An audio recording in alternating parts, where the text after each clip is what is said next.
Today I think I have the pleasure to share with you some of the our projects recently. Given this is the policy seminar, so I'm choosing the how do you measure the positive externalities of transport infrastructures, which is very frequently used in justifying investment. But now hopefully it will give you a little bit different information. So the first talk, I'm going to look at the how do we measure high-speed rail's dynamic effect. I think we have been talking about this in Australia on high-speed rail for a long time. Now, China has been the largest nation with the longest high-speed rail. Now, as of 2023, last year, they've already built 44,000 kilometers. And they announced a plan totally built 70,000 high-speed rail, which is double the existing network and basically far more than the rest of the world are combined in terms of the mileage. But the problem is the very, very aggressive investment now led to huge debt. Currently, the debt is 66.1 trillion RMB. To get you a flavor, probably around 7 plus RMB to $1. So this is roughly more than 800 billion US dollars in debt. Now, this is the problem of things when you have a huge debt and they have a very extensive network, making it profitable for the whole network is almost impossible. And the government is still thinking to invest. Now, the question is, how do you justify? And usually people say, well, although you lose a little bit of money on high-speed rail, but it's going to bring this much benefit, and therefore, overall, it's good for the nation. And that's one of the key. That's many studies have been looking at how do you looking at the overall effect. So this is the high-speed rail network. So basically, those regions are economically developed. Then there's Xinjiang. Even Xinjiang, they have a high-speed rail, long high-speed rail link, and then Tibet. So basically, most of the highly populated areas, most of the medium to large cities, they already have high-speed rail connections. So there have been many studies looking at how the high-speed rail would affect the socio-economic development.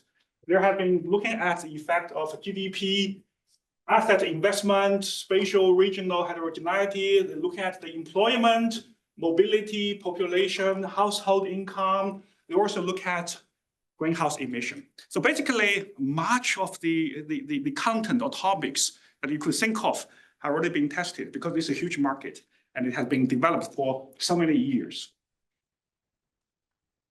And these are also the impact of how a high-speed rail affect other particular industries, right? For example, look at how this would affect manufacturing, transportation, tourism, housing price. So basically, many factors have been examined by using the China as a data. Now, that said, one thing we want to measure is high-speed rail, when during the construction, is going to contribute to the economy by construction sector. But how this would affect different sectors? Primary sector basically is farming, agriculture. Secondary industry, basically manufacturing industry.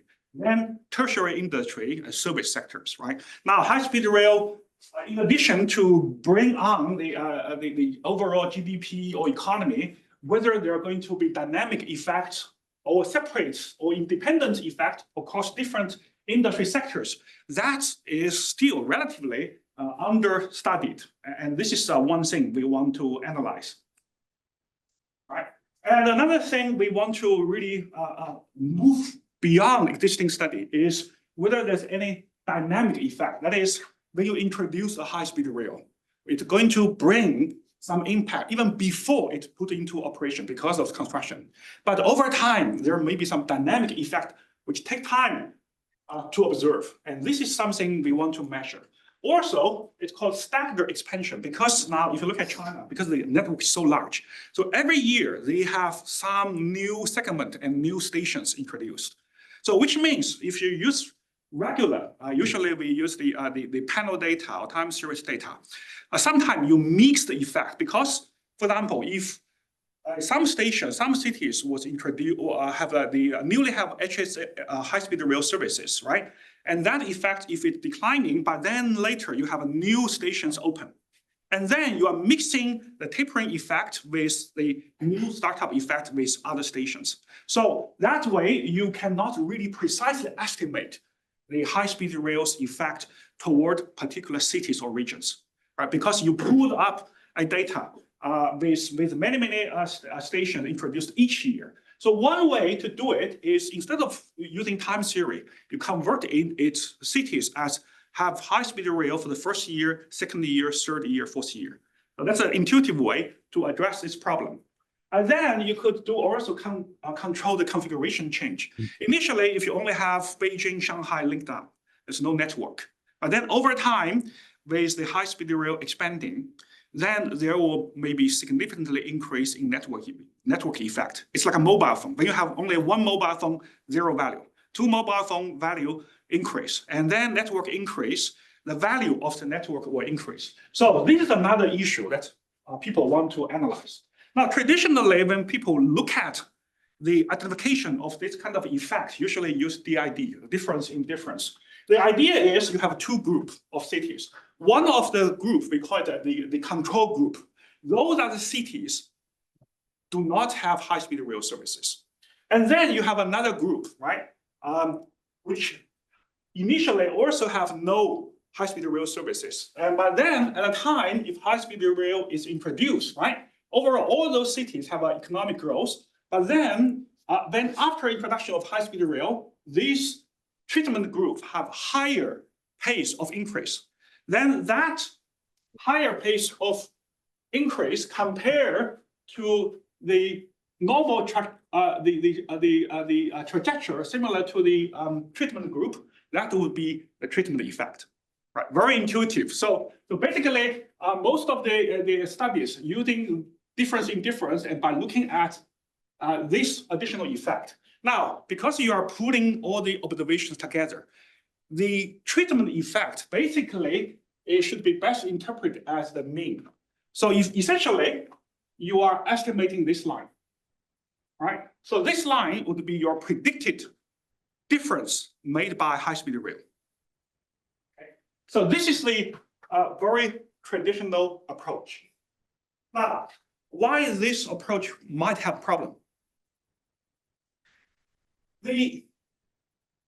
Those groups who do not have high-speed rail may be different from those. For example, you will tend to build the high-speed rail to many large cities, or big cities are in this group.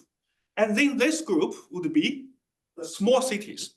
Now you are using, when you're analyzing the effect, you are using the control group, which are very different from your treatment group. It's like when you give something like, for example, the appeal, then one control group is all are the weak or like the not very healthy people. Another treatment group is very healthy and strong people. Then you will mix up the effect, right? So this is the consideration. So now in that case, our approach here is we will use a so-called synthetic control method.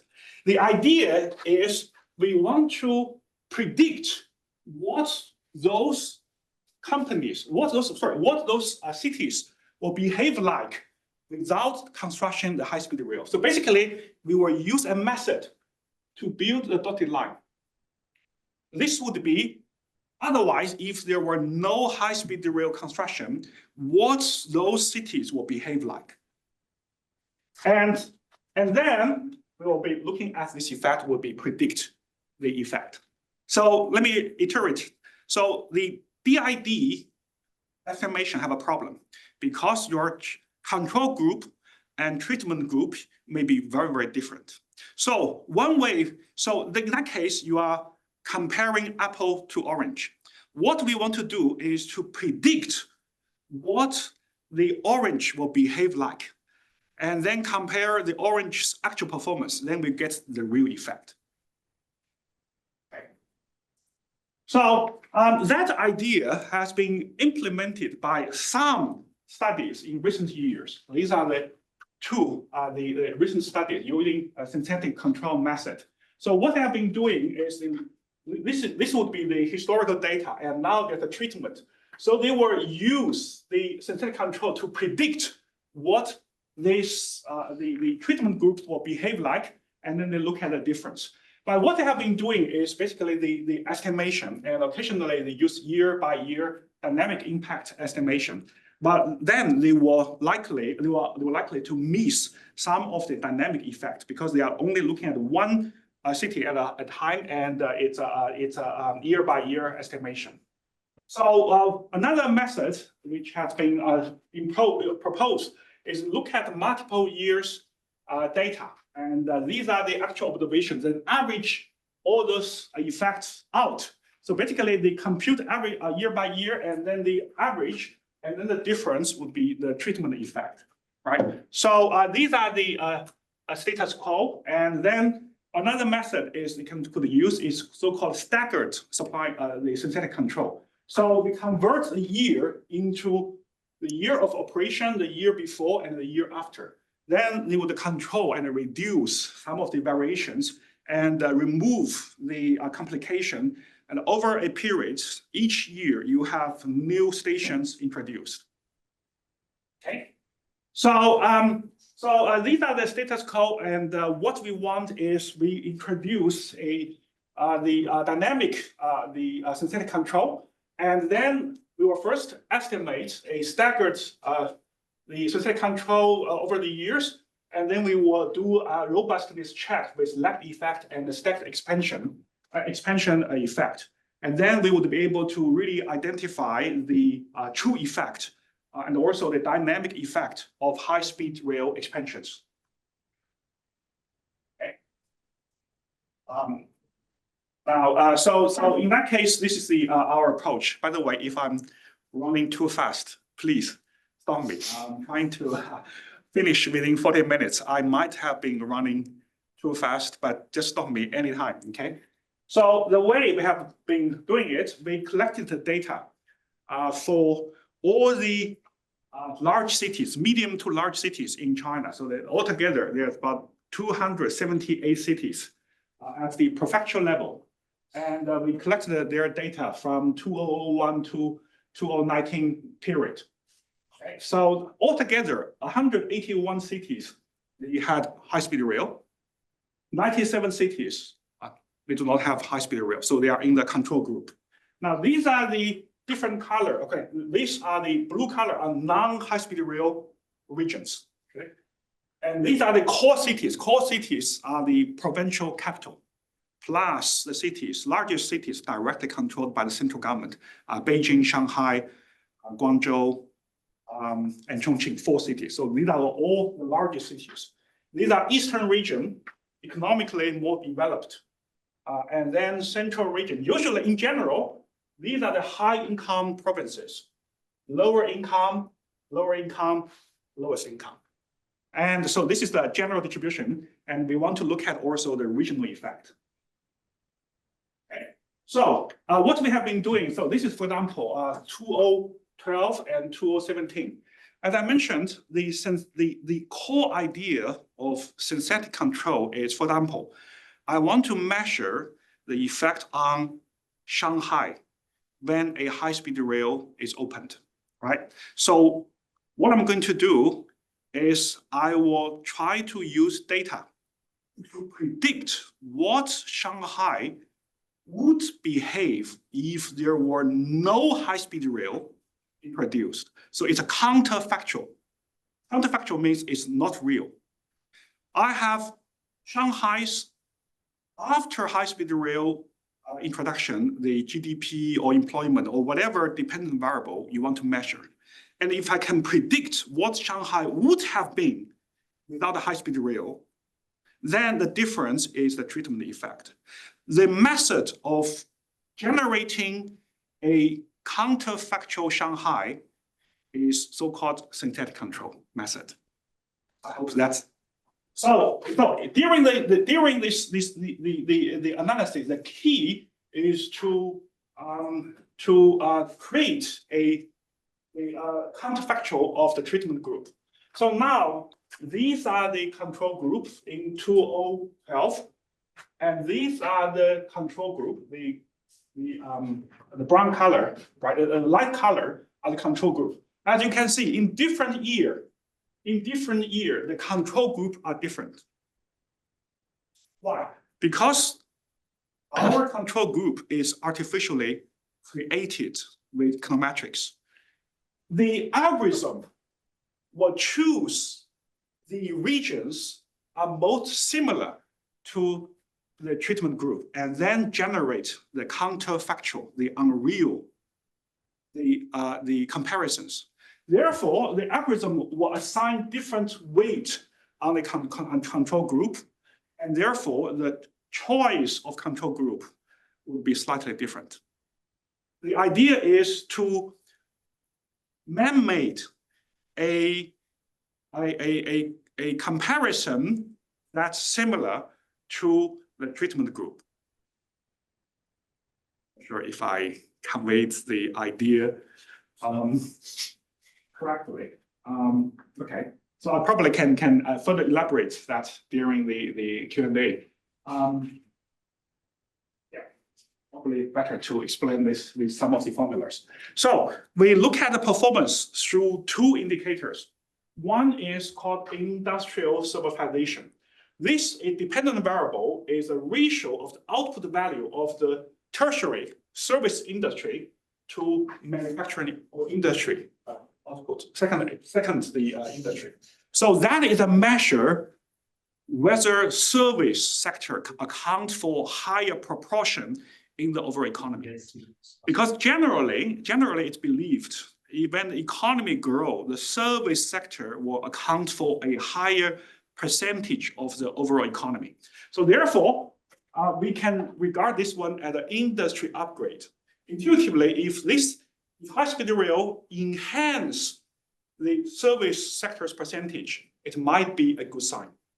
A second dependent variable indicator we want to analyze is the industrial labor productivity improvement. So this is defined by the output value by employment number. Basically, the GDP, you can think about GDP per capita, right? So basically, we want to analyze whether high-speed rail would enhance the individual productivity in the cities or regions affected.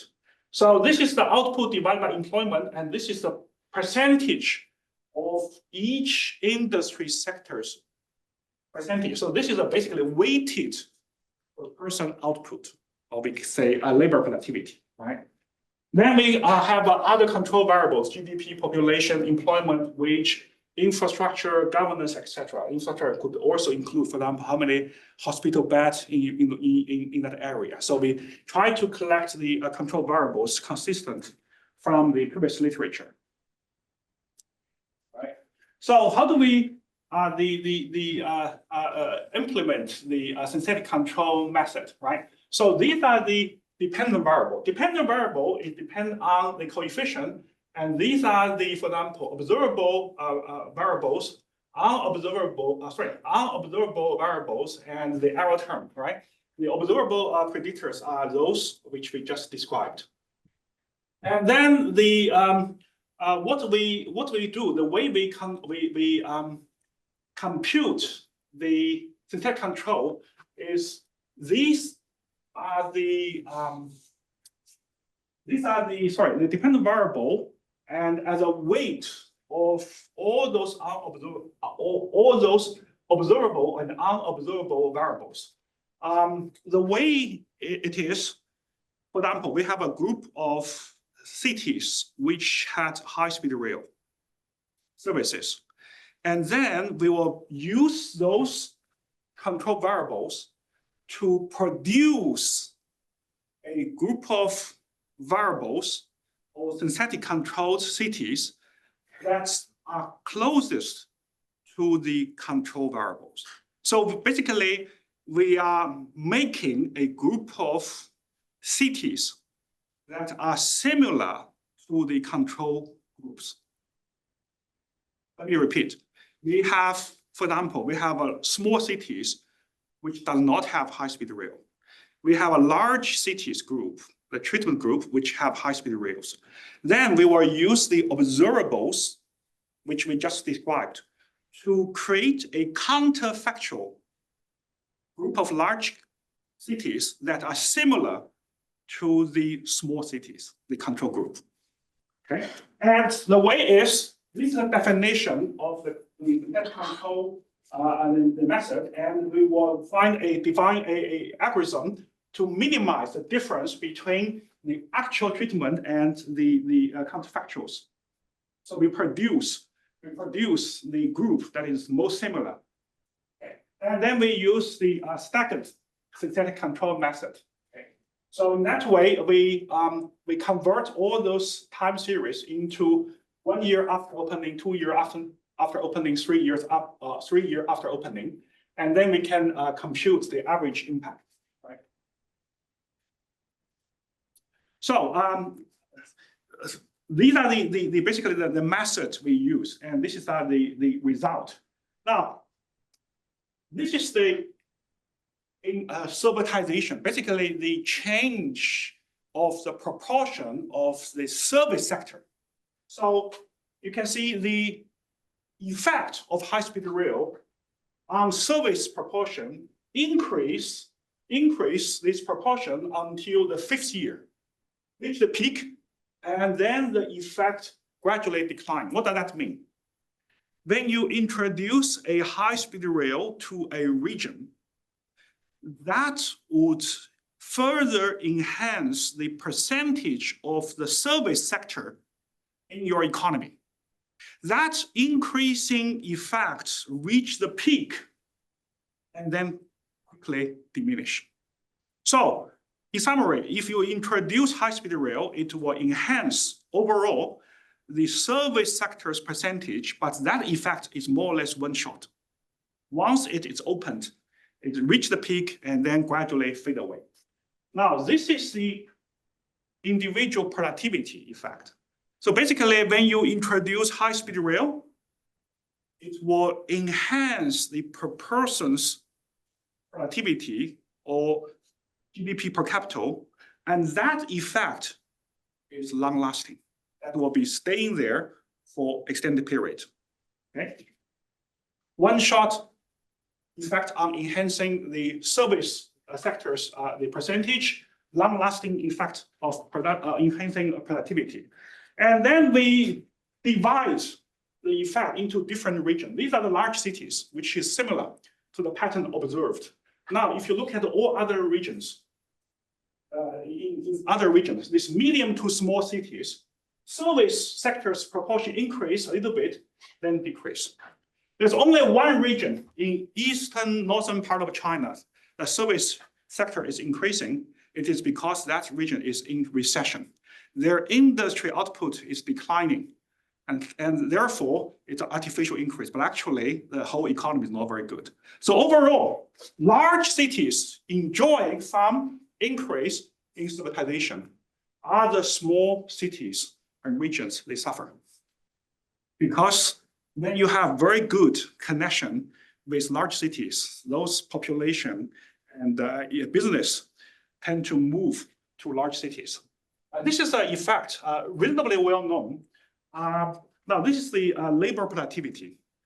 Again, all increasing. This is the city which is abnormal. Northeastern China with abnormal the pattern because the whole economy is in concession. Basically, these are fairly consistent on productivity growth. So high-speed rail will definitely increase the productivity and the output per person in a region. Okay. So these are the IS for non-core cities, right? So basically, we can see that because this is a ratio, the service ratio is the servitization is measured by the ratio of the tertiary industry to secondary industry. So basically, when you introduce high-speed rail, the service sector will increase faster than manufacturing. Okay. These are the individualized some of the medium to small cities on the servitization, very consistent very consistent. All those small to medium cities, they will suffer. This is the labor productivity, and we look at different regions, and it's more or less, again, consistent. Okay? This is a primary service sector and tertiary sector, right? So the high-speed rail will reduce agriculture, but then it will increase the manufacturing and civilization. Right. Now, we have done this relatively new method, but we want to measure whether this is robust. So we use the traditional DID, but we introduce the lag effect. And overall, the pattern seems to be fairly consistent with our study.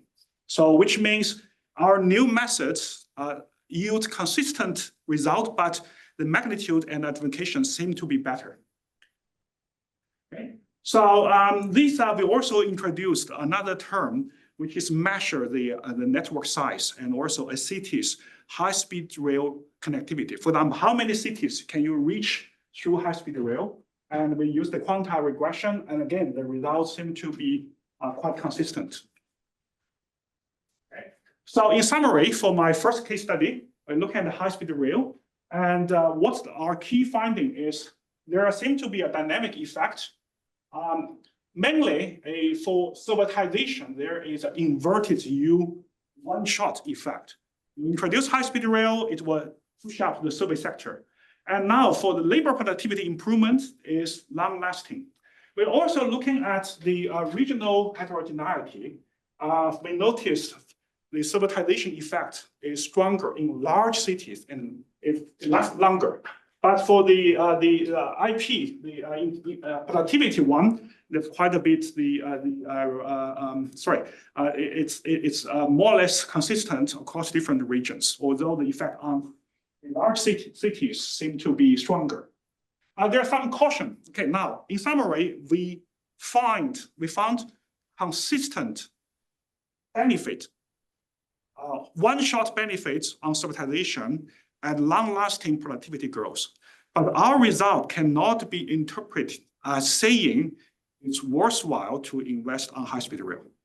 We ignored all the cost of construction, and we only look at the benefit on the economy. To justify high-speed rail analysis, you need to do a comprehensive analysis, saying the overall benefit is larger than the cost. So our study only identified positive externality of high-speed rail, but not whether high-speed rail project should be implemented. Now, with all those, however, we found some overall at country level evidence. Now, the problem is whether this result would help us to identify a particular project. For example, whether we should build a high-speed rail to a large city. And that result can be, there are some risk of generalization. Now, if we want to analyze a particular city, the problem is if you use this method, right, aggregated economic indicators over years, you will have a very small sample size. And in that case, we were thinking whether we could do something differently by leveraging some microdata. So that led to another study, another case. So we want to also quantify the positive effects of building an airport, how an airport would affect the catchment area or the region. Okay. So because China, they also have been very aggressive in building airports. So now, for example, in 2007, they had 150 airports. As of 2020, it's close to 250. So they built about close to 100 airports within certain years. So they have a lot of aggressive expansion in airport. The question is now, how effective are those airports? Whether this airport are bringing positive effect to a particular region. So one way we are looking at is now, if you want to look at the historical or previous studies, they again using aggregated economic data. They cannot precisely pin down the economic effect. One way we had, one possibility is now there are so-called night light data captured, the photo captured from the satellite during the night. And people have realized the strength of the nightlight can be used as a proxy or indicator of economic growth.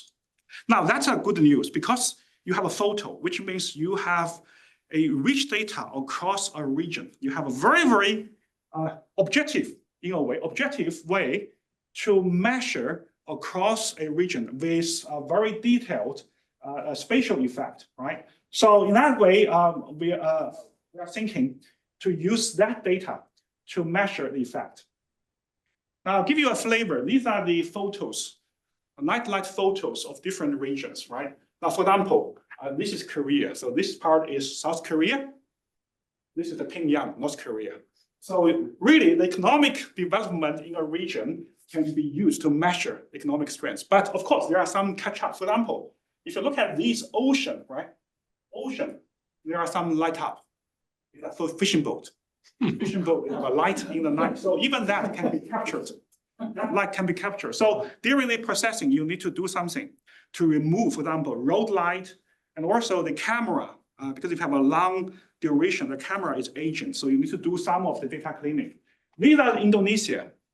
Okay? Indonesia's the data. You cannot tell the difference from naked eyes, but using computer algorithm, you can really compute the strengths. And there have been a study in AER to use the nightlight data to proxy the economic growth of Indonesia. One of the methods, another method, beauty about this method is if you use economic data reported by government, that government has to be trustworthy and reliable.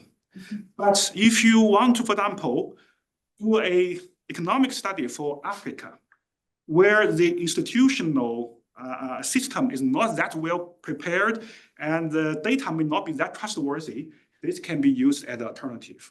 So we collected the data for China over the years. These are open source data, so you can just download and process. And then we look at all 100 airports opening before 2013, and these are the airport locations across China. Okay? We are using a little bit old data. And then we look at compile the other control variables. For example, these are the average night light, the strength, which is used to proxy the economic strength. We have a GDP, and population, traffic volume at the airport, right, in terms of a number of passengers. We have a cargo volume. We have a distance of the airport to the city center. And we will do the control, the treatment comparison. But effectively, we are using DID, right? This is after the operation of a new airport. So this is another control variable, right? So we altogether, we got 2,520 the observations using the traditional data, okay, comparable to the data. And then we collect the nightlight data and we look at the populations, etc. We match the nightlight data with all the other control variables, right? So these, we have the nightlight data, we have the economic data, and we match them together. And what does that mean? For example, we done a regression VAR model, and we could use the nightlight data to predict the GDP data. That is, we first validate whether nightlight data can be used as a valid proxy for economic development of the countries. And we run the regression, the R factor was quite good. So basically, we validate using nightlight can be a reasonable indicator of the economic growth. And then we look at, for example, this is a case like a Kunming, it's a city in China, right? And this is this is the airport, and we choose different radius or regions around the airport. And this is before the expansion, this is after expansion. And these are the nightlight data. And we can compare the nightlight data to predict the economic growth around the region. So let me summarize. We first collect nightlight data and economic data. We prove we can match them together. That is, the nightlight data can be used to predict economic data. And then we collect the nightlight data and we can compare the nightlight strengths before and after. And therefore, we will be able to precisely predict what are the economic activities in different regions, right? So this is the idea. Right. So then we use a DID estimation. These are the nightlight data, and these are all these control variables we just explained. And then we can measure the airport, the project's effect. Okay. So for example, we can run a regression and look at the effect 1 year, 2 year, 3 year, 4 year, and using all years the data, right? Then we could estimate, for example, the airport, the coefficient will be indicating whether the airport will have a positive effect on the economic activities near the airport. And these are all positive and significant. If you look at the all years data, it's quite significant. Okay, it's quite significant. Right. So I'm going to skip the details, but the idea is the economic activities in the airport region will increase about 27.5% after the opening of a new airport. That region within 5 years. Now, these are, for example, logistics, warehousing, and also, for example, the developing construction. All those can be captured. During this, we have removed the road light data. You have a new airport, you have a new road. That road light does not contribute much to the economy, and those data have been removed. These are the estimation by classifying all those airports into 3 groups. One is close to the city center. This is in the middle range, and this is very far from the airport. I think we cut off, for example, further away is 30 kilometers away. If an airport is 30 kilometers away from the center of the city, it's far, right? Then we look at the effect, and now, for example, the airport for the very close to very far become not very significant, but in the middle range seem to be significant. And these are effects of cargo. Cargo, the volume is a good indicator for airports close to the city, but not the other way around. Probably because if you're close to the city, there's a lot of logistics functions can be conveniently performed. Okay. Then we also look at the airport size, right? So we classify airport into big airport, medium airport, and small airport, and then we run the regression. So it looks like big airport and medium airport has more significant effect. Small airport, not too much. So to summarize, this study is using more micro data over a spatial area and to analyze how an airport would affect a particular region. In this case, we choose a region around the airport because many airports now using so-called airport economic development zone. Even in Canberra, when they sold this airport, they also sold the land near the Canberra airport. So the idea is, in addition to the airports, the transport hub, it also have effect on the regional activities. And our conclusion is, in general, it have a positive effect, but it differ in terms of the size of the airport, in terms of distance to the airport, which are summarized here. I think I have no time to go through one by one, but basically, size, the distance, all those would matter. And also, it takes some time. Our result is more significant when you include all 5 years data, right? So I think I will skip some of those results which I already covered. And we were thinking of a further way to develop this method. One way some of the co-authors argue is, for example, if you have in addition to nightlight data, you also have a daylight data.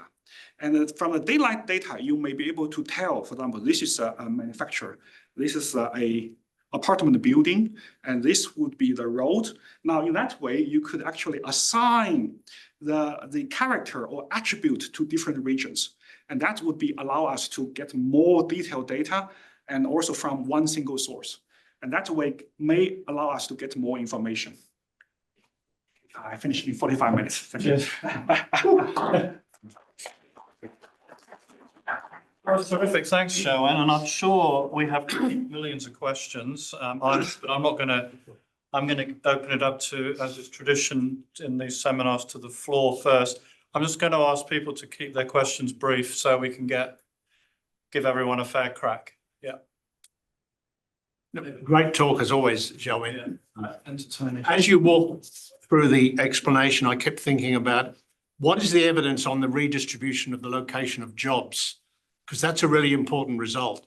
I'm sure it's hidden in there somewhere, but given that in Australia, what we want to know is that building high-speed rail or fast rail isn't necessarily going to be a value proposition in terms of travel time. It's whether we can reposition the economic productivity of the location, i.e. jobs. So to what extent are you actually growing the job market in different locations? Because you didn't actually say anything about that, even though I'm sure it's in there.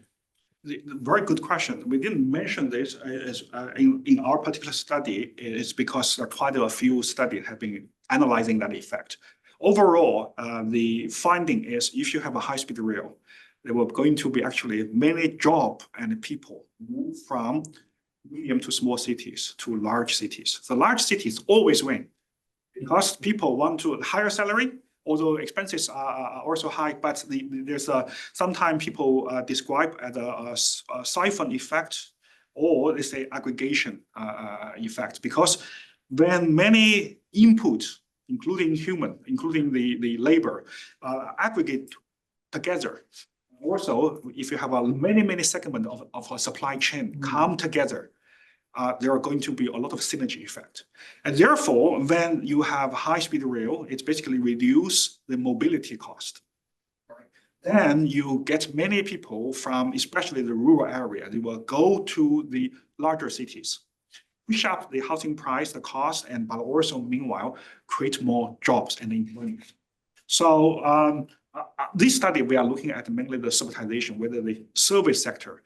What we observe is many of the service jobs will come to the large cities, but for manufacturing job usually have a lower profit margin, and they are very cost sensitive. Then these kind of job will move to medium to small cities. So in summary, service sector come to larger cities, and cost sensitive manufacturing jobs may move or relocate. Thanks.